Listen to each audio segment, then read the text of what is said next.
Hi guys, welcome to the latest podcast of Yarn and Black. Before I start, I would like to acknowledge the traditional custodians of the land that I'm currently on. I'm here in Baldwin Q on the land of the Wurundjeri people. I'd love to pay respect to their elders past, present and emerging. I want to acknowledge any other Aboriginal people that are here today, including my wonderful guest, Zoe. Zoe, how are you? Good, thank you. How are you? I'm fine. I'm glad you could make it on today. Yes, thank you. I'm very privileged to be invited along. Cool. So just before we do start, would you like to just tell us who you are, where you're from? So I'm Zoe Upton and I'm a proud Bunurong Trawoolway woman. I am living on the glorious lands of the Wurundjeri people. And, I also pay my respects to elders past and present, and our incredible leaders that are going to be coming along through the education system as we move forward. I work for VACA and for First Peoples Assembly. Cool. So how I know you have you always lived on Wurundjeri country? So I was born in Brisbane, Mhm. um, and then I moved to Melbourne and always lived on Wurundjeri country. How old were you when you got down to Melbourne? I think I was around about 6 at the Okay. time. Yeah, so my mum's stolen Jen. She originally was born and reared in out in Gunditjmara country in Warrnambool, and adopted into a family there, and travelled across to Brisbane? Brisbane. Yeah, it's Yeah. just which I'd rather be today, and in the Ah, warmer weather, even though it's yeah, beautiful today. yeah. I um, was thinking that just as you were saying, Certainly, it was a lot warmer in Brisbane. yeah, I'm feeling the cold at the moment, so yeah, I feel like I need more heat. So Yeah. yeah. So when you went to school, you're obviously in school in Melbourne. How much Aboriginal studies did you study at school yourself? Oh, um, well, basically nothing. Um, I'm 45 this year, so I'm feeling a bit on the older side now. And I remember,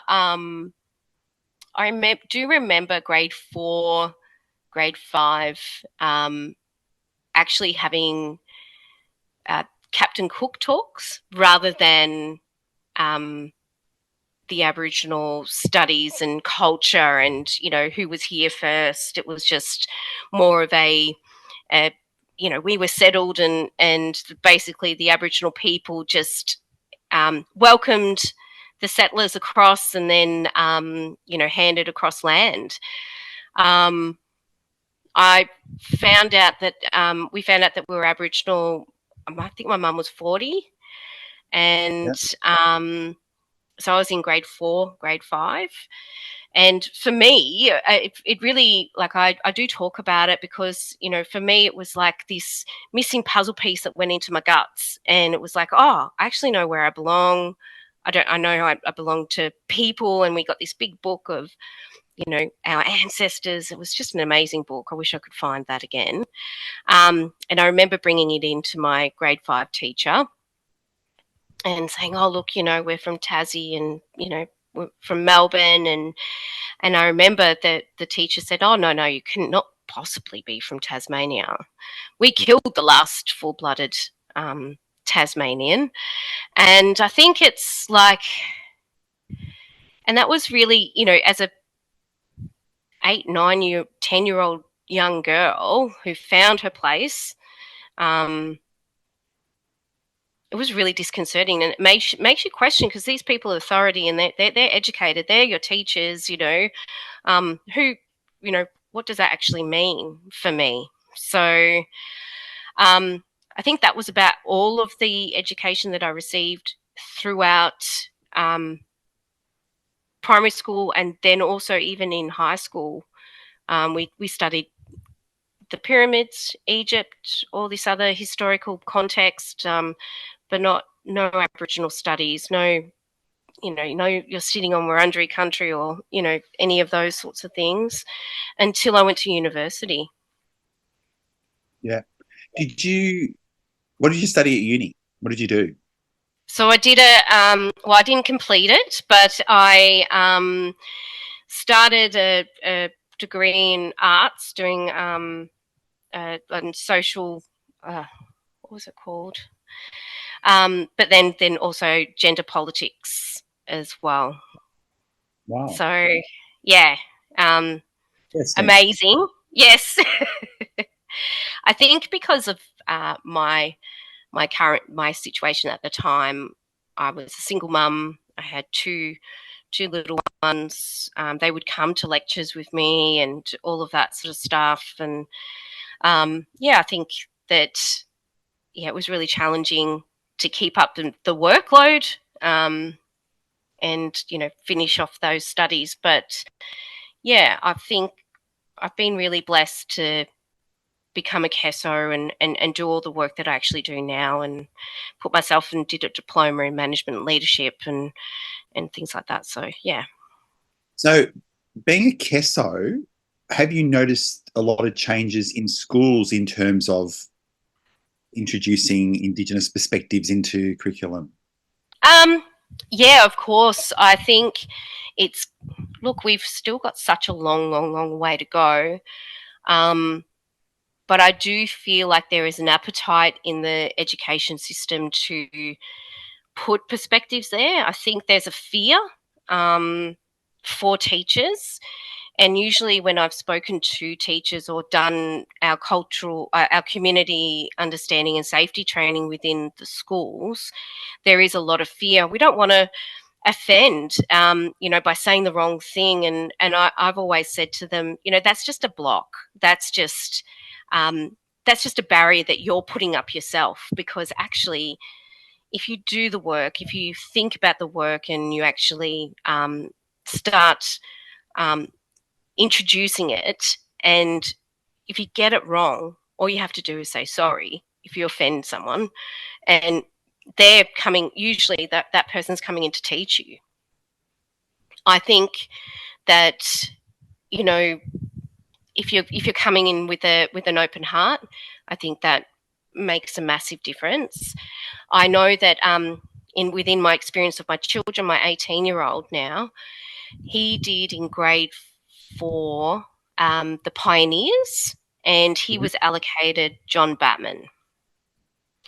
And as he read through John Batman and what he did and how he conducted himself throughout Victoria and Tasmania, my son realised that he was a big advocate to kill his ancestors. So he was getting really upset about it. And when I went in and said, hey, listen, is it possible that we can change that and change his pioneer? They responded with, well, we all have ancestors that we all have a history that our ancestors are being killed. And I said, but, as an Aboriginal person, you're connected to those ancestors with your spirit. And when you connect on country and you're feeling the pain already, and now you're asking him to be that white pioneer, and you had to dress up as him and you had to write about him in his perspective of things. And it was just really traumatizing. And those are the kinds of interactions with Aboriginal people. If you're not open and say, oh, I didn't realize, I'm so very, very sorry, instead of actually just meeting it with, well, with a disregard to how that person and how that family feels, I think that's still an issue. Do you think teachers still struggle a little bit at doing that? 100%.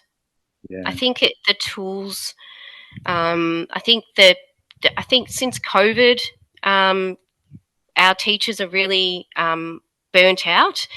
And I think as well the expectation of teachers and what they're expected to do these days, they're not just teaching, they're well-being human beings that are helping our kids and families in this space. And I'm not sure that they almost have the capacity or the capability to do it at the moment. And we need to build them, and we need to give them a little bit of grace. But there are so many tools out there now. There's so many resources. It's almost, as long as you're guided in that space, there is no excuse not to do it. Do you have any role models growing up yourself?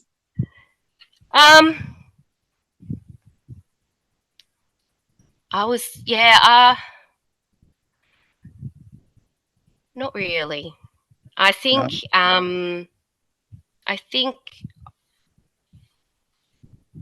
I come from a family that were, we were surviving, Yeah. um, and there was many different people coming in and out. I saw my mum work a lot, not necessarily on one particular thing, but I think my role models were probably those outside. Like as a teenager, I fell in love with the story of Nelson Mandela and how that even, he was still writing letters and poetry to his wife and how that connected. But yeah, not. I think that would probably be it. But even as a child, as a teenager, I was just surviving as well. So didn't like I didn't connect with teachers or anything like that to end up in the education space. I was sort of just wanted to advocate for kids like myself who did it tough at school and was told in year 7, year 8 that if you make it to 25 alive, I'll be really surprised. So I think that was probably more my motivation, and now my role models are the kids that I advocate for. Mm. I like that. I really like how the role models that you said are the kids that you inspire now. And I, Yes. and I say that as well as with the kids, the mentoring program at school, they role model me, if that makes sense. So as much as they think I'm a role model to them, I learn so much from them. Yes. And Oh, 100%. yeah, every I day you love walk, and oh my God, I didn't know that. yeah. I still, I also feel like if I can create a world or be that person that I needed, Yeah, then when I was growing up, then I'm, that's only going to be, but even if it's beneficial for a couple of kids, a handful of kids, I'm really, blessed and I feel honoured in that space. I think, having programs that we have today for Aboriginal children to connect to culture, to connect to where they belong and is so important, and to know your story and to know to have those conversations with your elders. And a lot of the stories and information that I got for my family was stuff that I researched. I sat down with my elders and sought them out. I wanted to become part of community. I used to wag school and go and hang out at bars because I heard one of my uncles worked there. And, I just think, and those people who I tell that story, and there was a couple of other Kessos that they look at me like I'm a weirdo, because they were always connected. But whereas I sought that connection, I really wanted that connection growing up. So, yeah. do you? What made you decide to get in to become a Kesso, for example? Like, I don't wake up in the morning and go, "Oh, I think I want to become a Kesso." I was working at Connecting Home, doing casework with the stolen gens, and I found that that a lot of our kids were really struggling at school, and I just love the thought of creating a better space in the education system than what I had.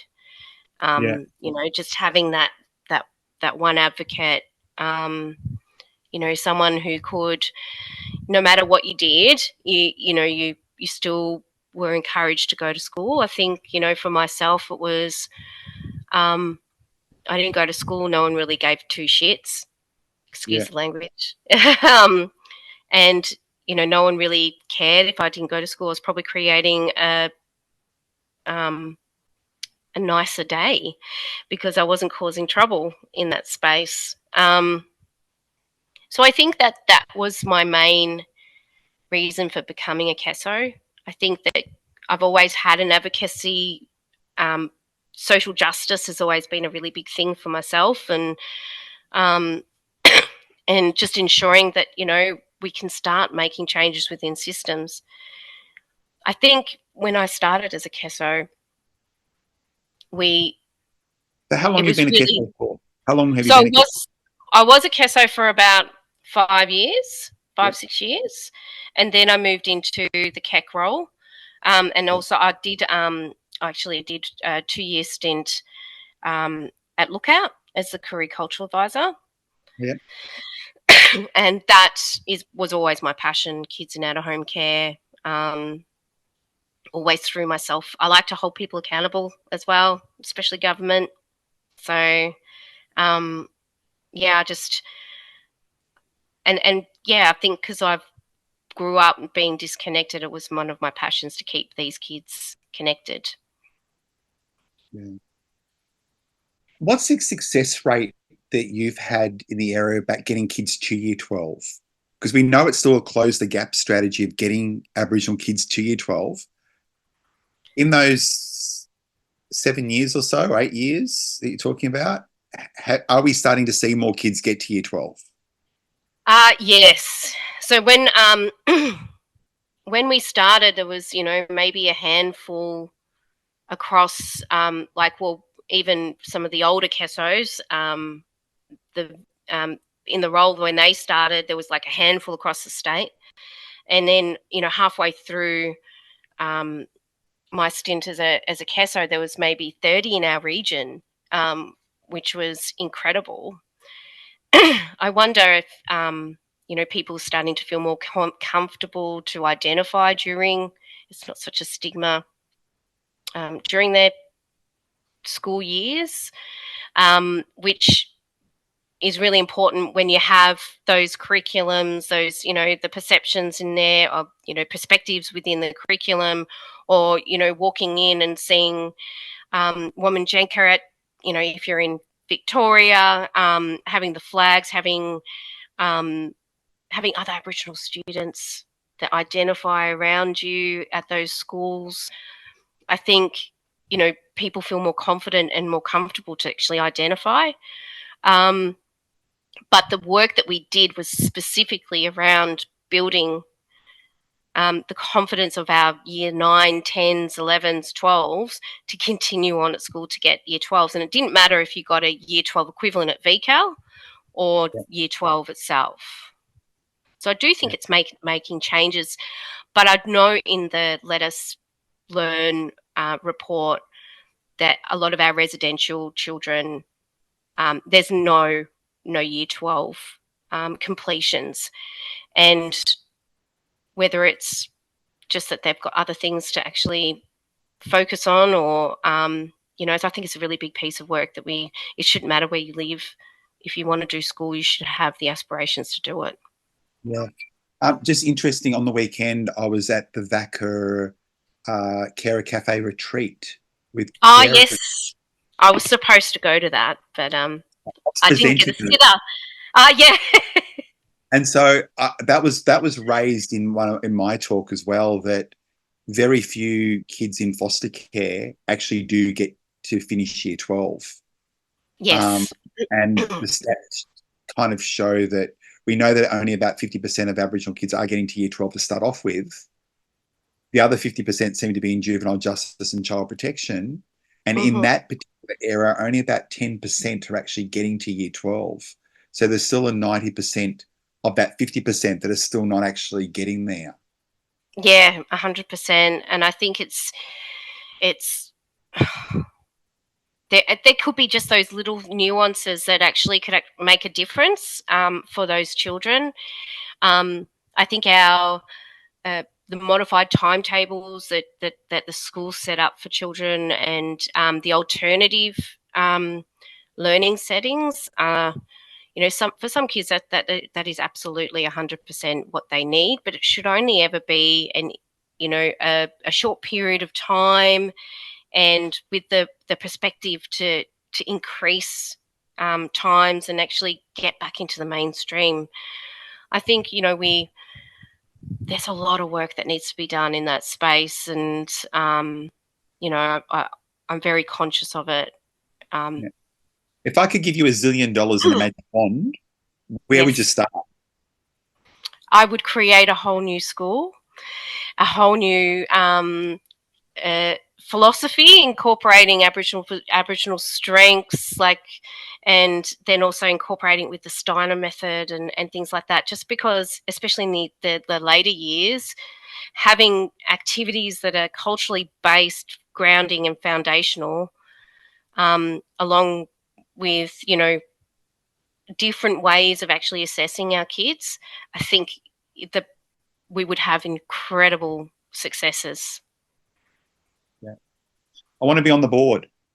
Yes, I agree. I want to be on the board too. I think it would be amazing. I think that and if there's any funders out there, come to me, because I know that we should be able to do this, and it should be incredible, and it shouldn't cost our families so much money to get educated. Education is supposed to be, it's a human right.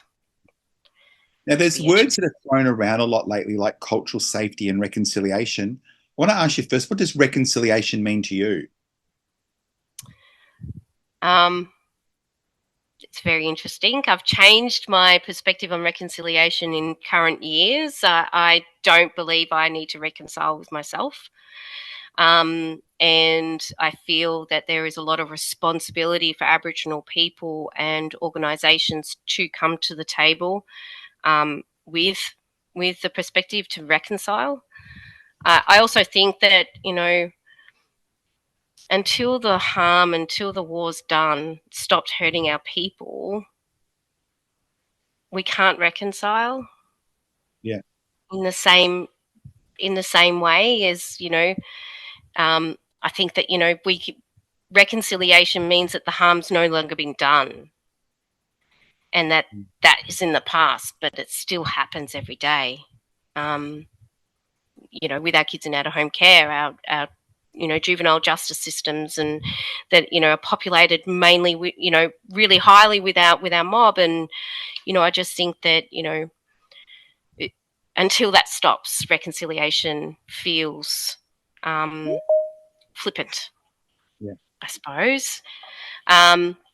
Happy to be corrected in my thought process. I'm not fixed on that. But I do think the responsibility isn't with us. No.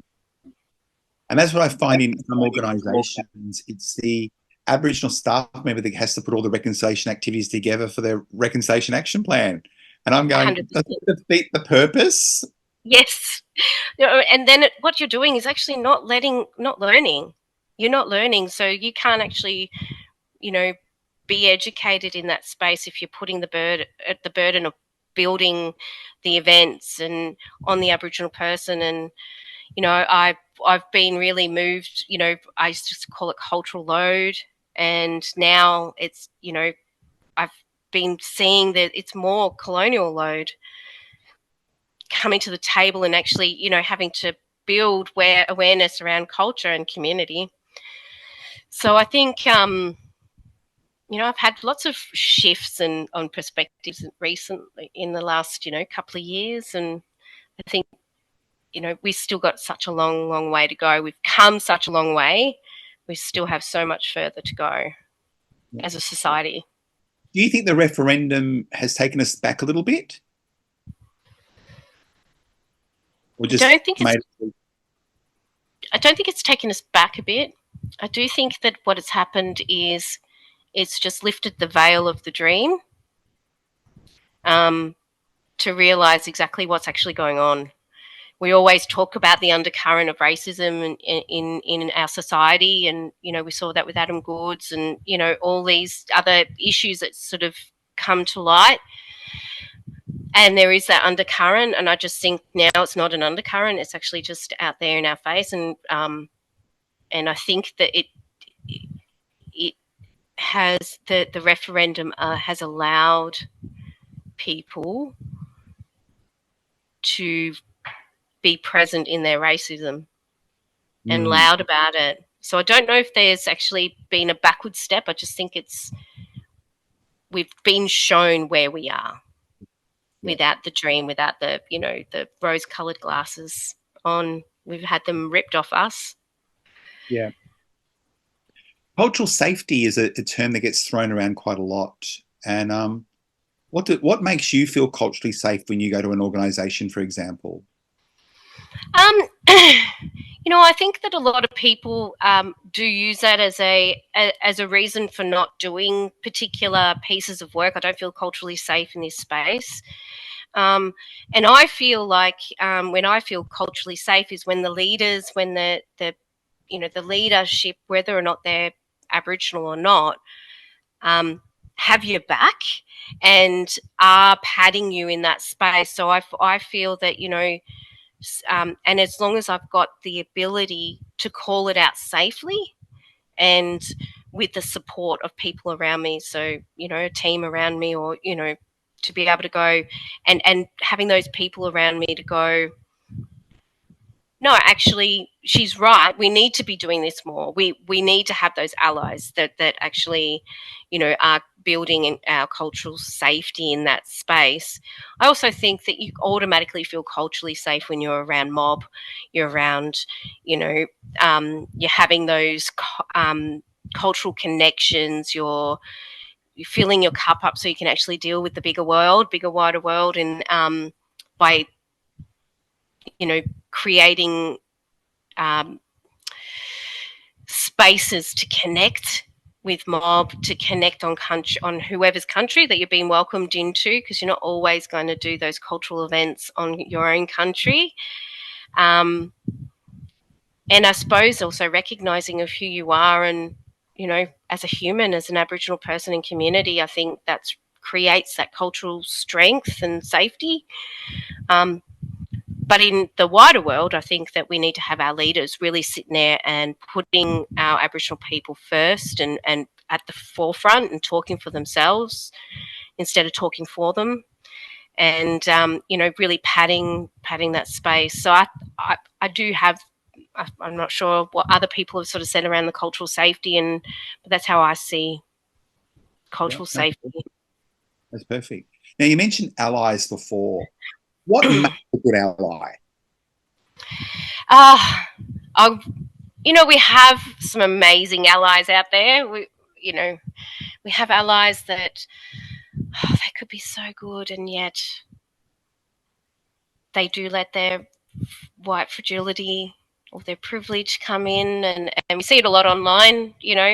I think what makes a good ally is someone who's willing to sit in that uncomfortable space of being pulled up. I think it's really, just because you're not going to get it right as an ally. You're never going to get it 100% right, because you don't know, Yeah, and you can try to know, but you don't. yeah, And I think a good ally is having um, the advocacy, but also having that vulnerability to sit in that uncomfortableness and really learn with their open heart, and go and taking that courage to step in that space and go, hey, that was wrong of me to say, and can you educate me? Because yeah, even as an Aboriginal person, I'm not going to get it right about other mobs and things like that. And my thing is always that I sit there and go, oh, can you educate me? Like, if I'm getting this wrong, can you educate me? Um, Whereas I see a lot of allies sit strong about something that they've learned about in a book, and then when they're told no, that's not actually the case, they become defensive and say, actually, oh, I've been there, you know. and that I call white anxiety, um, Yes, which goes beyond the what you mentioned before. You've got white guilt, and then yes, white fragility, and then white anxiety. White yes, guilt, white guilt we would have seen in cultural awareness trainings when all of a sudden you finish talking, they go, I'm so sorry, and I'm sorry my people did that to you. That, yes. that's the white guilt. White, what was the other one we said? White Fragility. fragility is where they start to crack, Yeah, and white anxieties when they become defensive and rude, and but my Aboriginal friend told me that this Yeah. is what happened, or you don't know anything about me, or they make that comparison when you talk about stolen generations as this recent. Well, that happened to my grandparents when they came over in as $45 poms, or that kind Yes. of response. That's the white anxiety. And I think what Yes. I liked what you just said then, that as a true ally, you need to understand that in you, and it's okay to feel that. You just got to Yes. be able to know how to contain it. Yes, 100%. And we all come with our own lived experiences. And, I remember doing a cultural reflection at the department, and it was with non-Aboriginal leaders as well. And, you know, I remember one person saying, I didn't grow up with privilege. I grew up, struggling in a house, overcrowded and things like that. And it was, and I said to her, like, no, you're misinterpreting privilege.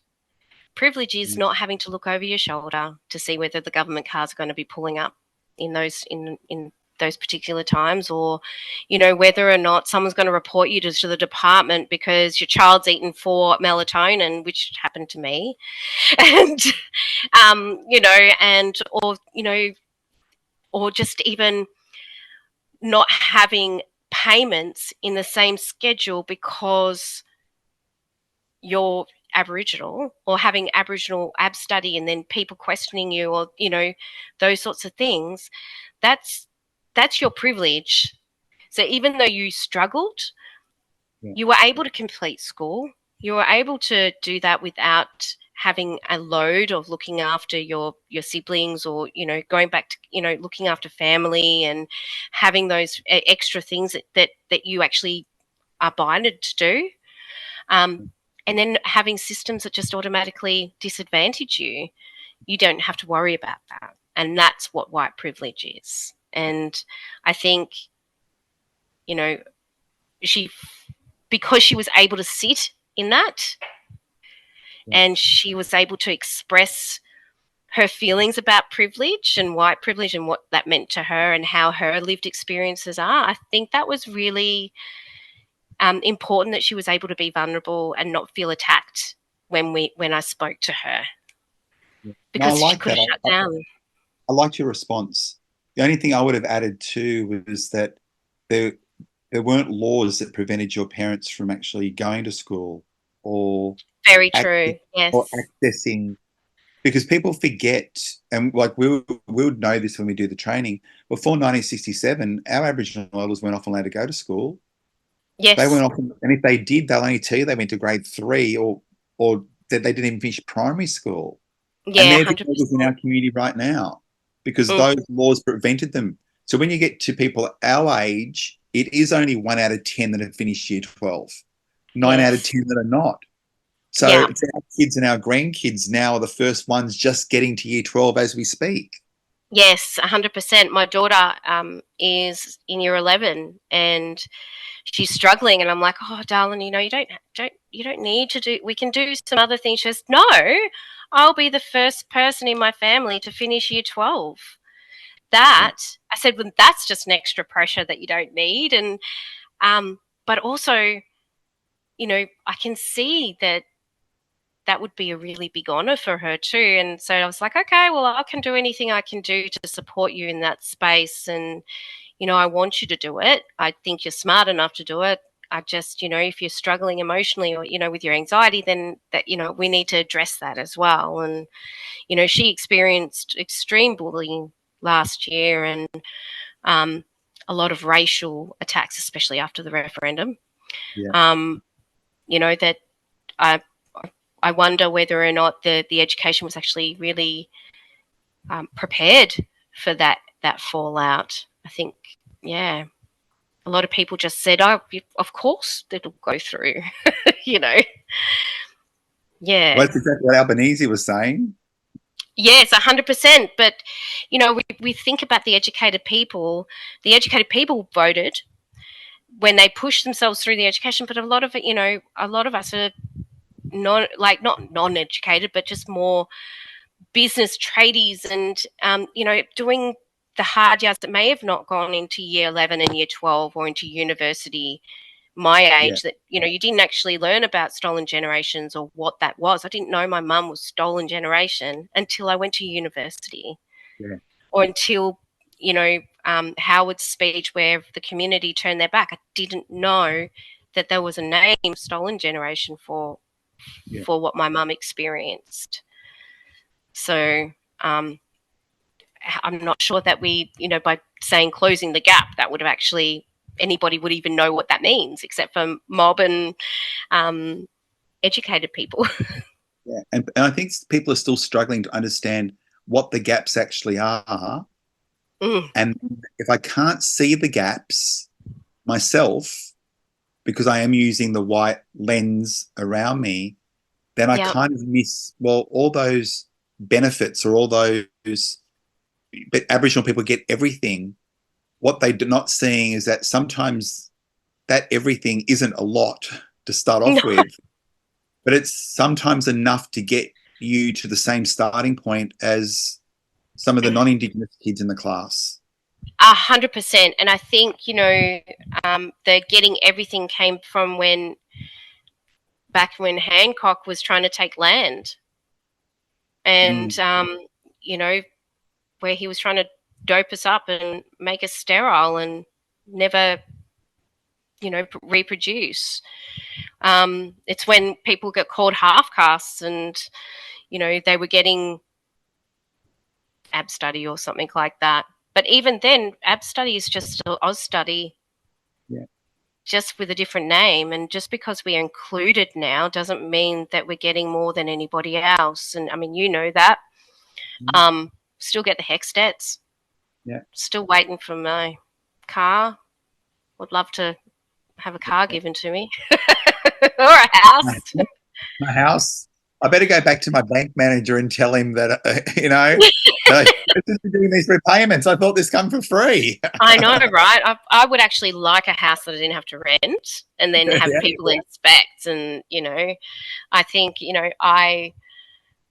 I feel very privileged. I feel like I've got a full-time job. I'm really lucky. I had people advocate for me in my 20s, and people like Auntie Muriel and Uncle Alf that advocated for me to go to Telstra and originally, and then I branched out from there. And but I still had those people to that advocated and pushed me along and said, you can actually do this. And I feel really privileged that I get to rent, and I'm hoping one day I'll be able to buy my own place. But if not, I'll help my kids, because I think that's more important. And then I'll just bungalow it. So in everything that you do, you're also a mum. Yes. How do you manage motherhood with everything that you do as well? That's a hard one. Sometimes, you're doing better in one area of life, and then another area of life is sort of falling over. I'm lucky. I'm really close with my brother and his wife, and we support each other in that space. My ex is, very active in the kids' lives, and, I'm also I'm a carer as well. So just having their family as well, like at the forefront of everything that I do, just trying to, I think, I think love and support, and, you're not going to always get it right, and being humble as well. Like, I am always looking for ways to learn, how to be a better parent. You didn't get the book? You didn't get the manual? I didn't get the book. I didn't get the manual. No. And, there's no worksheets to say what happens in this space. And I think, I for my older two, I was really, I feel really blessed. I had really beautiful kids that confide in me. Sometimes I go, please don't tell me that. I don't need to know that. But I just, I just hope that by being vulnerable and showing my children that, I was not perfect either growing up, and that this is learning experiences, and, just being, some days, I can be a screeching mess. But other days, I hopefully I can make it up by restoring that, rupture by loving them. And I think, Got a question here. What's something that in your kid's lifetime or your grandkids' lifetime, you want something changed? Big question. Never said my podcast was going to be easy. Do I have $1 zillion again? You can have $1 zillion again. I've got big pockets tonight. They're very deep, deep. I think, So don't you have any change from what I gave you last time? I'd taken that and I'd rolled that out through the whole of Australia, you see. Oh, okay, cool. Look, I do think I want to see treaty come to the table. I want to see the fruition in my kids' lives for treaty, and what will that bring. A bit selfish in that space because, I work in that space too, and that's what I'm, constantly thinking about. What I do want for them is their abilities to be recognised for, even though they may not have those degrees or, whatever they choose to do. Like, they may not have their degrees. They may have a trade or, whatever they want to do. And I think that, our society and the zillions of dollars that could change people's views on Aboriginal people is to be recognised for them and how connected and strong they are. And I think treaty will help that. Yeah. Having the magic wand and changing people's perceptions of Aboriginal people would help that too. Because I know that my kids will be strong and resilient. You're getting through the budget now. Yeah, absolutely. I've got magic going on. Yeah. But I think, I would like to not have to create such strong and resilient children, because of their experiences in life. That's my biggest wish, that they can be kids longer and, they keep the magic in their world longer. So I know we're running out of time, but my last question is what would you like people to walk away with from our yarn this afternoon? Oh, I don't know, if maybe more of a compassionate view on Aboriginal children in the education system. And that can give me $1 zillion to create my framework and my philosophy around the school system. I don't know, kindness. I think there's kindness and advocacy. That's what I sort of live by. Perfect. Look, I want to say thank you for joining me today. You know how much I do love you, whether or not you did know that at all. But we talk. We're on Facebook quite a lot. Yes, we are very much tag teaming around things, and which is always beautiful because it's always respectful. Yeah. So look, I want to say thank you for joining me today, and guys, thanks Zoe for coming on with us this afternoon, and I'll see you guys at the next podcast.